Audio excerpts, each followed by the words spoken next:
is some trash-ass rap. And as a young man of the 90s, we're going to need to redeem that. Before I start the song, how many of you guys know the song Bombs Over Baghdad? Okay, all right. Them for sure. A lot of not that interested over here. All right, so if you don't know what to do, we got some friends over here that are going to help out with the chorus, okay? So when I say, don't pull that thing out unless you plan to bang. Bombs over Baghdad.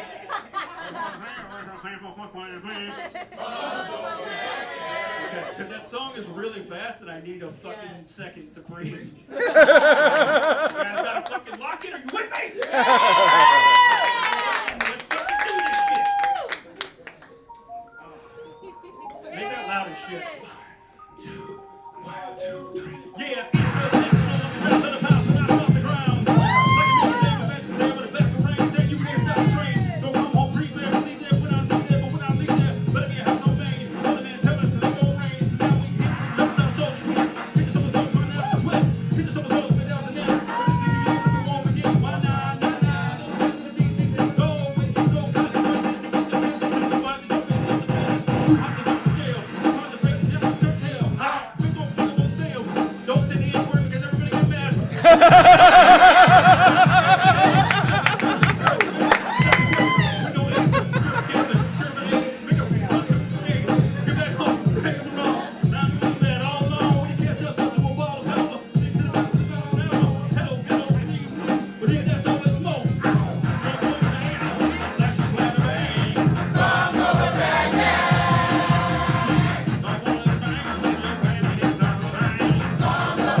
Every white dude from the 90s said it in the song. And then again, like 2010 came around, we're like, oh, we're not supposed to, okay.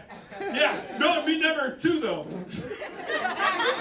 Even though every DMX concert in the 90s was just 5,000 white kids going. I fucking love it. Okay, so, the DMX, not the N-word. That's... I'm from Florida, I heard it enough. It's a bad place. Well, now that I've made you guys like me, maybe I can say this next part. Again, not the N-word. Anybody here get asked to do something you're uncomfortable with in bed? Yes. Not the women, I assume that's your whole life. Dudes go on a date and you're like, oh, hey, what's up? I'm Tom. Anal? And you're like, nope. Just got to the restaurant, Tom. And give it a second, you know? I had something happen. This is after I had that whole, like, serious first girlfriend that I kept for years, you know? When I was, like, 16, I was like, we're going to get married and I'm in love. And then, like, the second we broke up, I was like, I'm gonna sleep with everybody. And I thought it would be easy because, your first girlfriend gives you like way too much confidence, She's like, you're the best, baby. And you get out there and people are like, fuck you. And you're like, oh, all right. I had one of those hookups that was, I feel like I'm still doing the song. I had one of those hookups that was kind of, it made me uncomfortable, but at the time, all I had really had was this first real relationship. And so I'm on this date with this girl, and it's going really well, and I'm like, man, first time out, and I'm nailing it. This is great. Good. I'm gonna hook up like everybody else. I'm a normal boy. Before I tell this story, I was raised by lesbians. Anybody else? Lesbian moms? Oh, yeah. No shit? For real? You're not fucking with me? I'm not. What's up, dude? Wow. Thanks. Give it up for him. Yeah, give it up for him. Yeah. It's not easy. It's not easy because you learn respect for women at a young age, but all your friends do not. I've sounded like this since I was like 12, so I just sounded like a progressive Alex Jones when I was a little kid. I was just like, you gotta ask him before you touch him.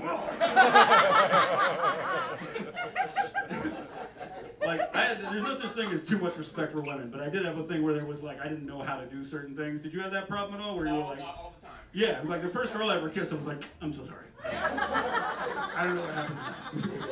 She's like, no, I liked it. And I was like, just tell me when the cops are here. I'm not resisting. But you get over that. It only lasts for a little bit, So anyway, cut to all these years later. I'm having my first hookup experience. It's going well. Me and the girl were hitting it off. And she stops me and she goes, I want to ask you something. I don't want you to judge me. And I was like, I'm 19. I am not judging. What's up? I'm in, whatever it is. And she's like, and I was like, well, sighing is probably not a good sign. But I was like, yeah, just say it. What is it? And she goes, well, will you rape me? Yeah, same. I was terrified. I didn't know. The only thing I could think to say, I was just like, that's not how rape works.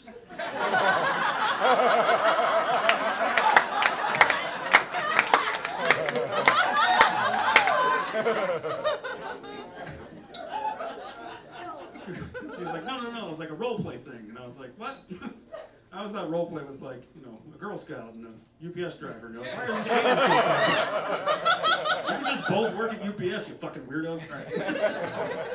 No, but she's like, it's like a role play thing. Like, I pretend like I don't want it, you pretend like I don't want it, and everybody's happy. And I was like, I'm so unhappy. And she started getting mad. She's like, why not? And I was like, I don't want to. And she's like, I want to do this. Why won't you do this? I've never had a woman speak to me this way before, So I was just like, I think I'm just going to go. And she's like, please. I was like, you don't often hear someone go, please rape me. So she could see I was freaked out. And I'm like, I'm just going to go. And she's like pleading with me. And finally, I'm like, I got to say something that like uses some logic in this situation. And I just looked at her and I was like, look. It's because, like, if you change your mind in the middle of this and, like, you call the cops, the only thing I can say is, like, oh, she was asking for it. Like,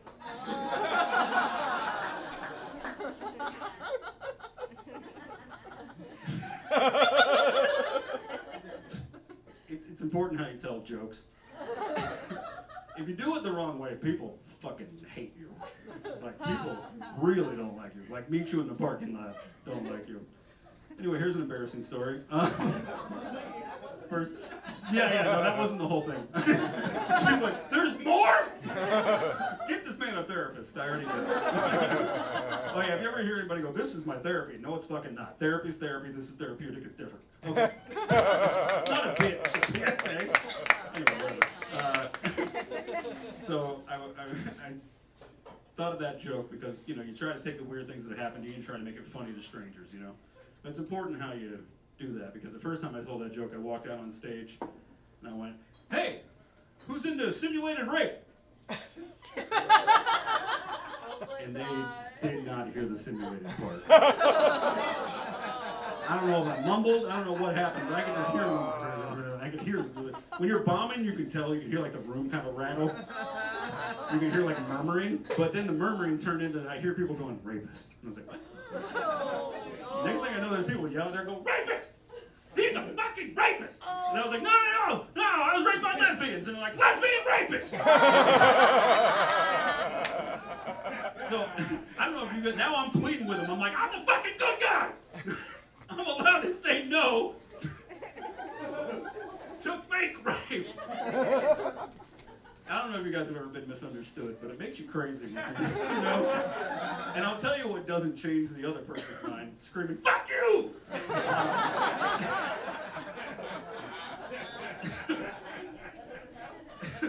So after too long of pleading with the crowd to try and listen to me scream at them, I just realized this is over, and I walked off stage. And the next kid, he walked out, and there was an Air Force base nearby. And there was a lot of Air Force people there, you know, like hanging out that night at this bar, watching this comedy show. And he goes out, and he made some jokes about the Air Force, and you could hear him groaning. They're like, whoa. And he goes, all right, that's my time. And he walks backstage, and he walks right up to me, and he goes, huh, made fun of the Air Force. I think they hate me. I put my hand on his shoulder, and I said, buddy, they think I'm pro-rape. You could have done anything at this point. And they were on your side. Anyway, that's my time. I'm Zach Bennett. Thank you guys so much.